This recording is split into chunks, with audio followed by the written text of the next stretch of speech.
আপনার ফোনে থাকা অন্যের জিমেল আইডি আপনি লগ আউট করতে পারছেন না, তাহলে আমাদের এই ভিডিওটি দেখুন।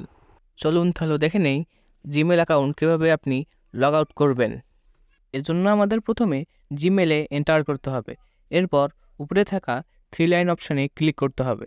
এখন আপনারা একটু নিচে আসলে দেখবেন সেটিং অপশান আছে, সেখানে ক্লিক করতে হবে। জেনারেল সেটিংয়ে ক্লিক করতে হবে। এখন উপরে 3 ডট অপশানে ক্লিক করতে হবে। ম্যানেজ অ্যাকাউন্টে ক্লিক করতে হবে। গুগলে ক্লিক করতে হবে। কোন যে অ্যাকাউন্টটি লগ আউট করবেন সেটাতে ক্লিক করতে হবে। পরে 3 ডট অপশানে ক্লিক করতে হবে।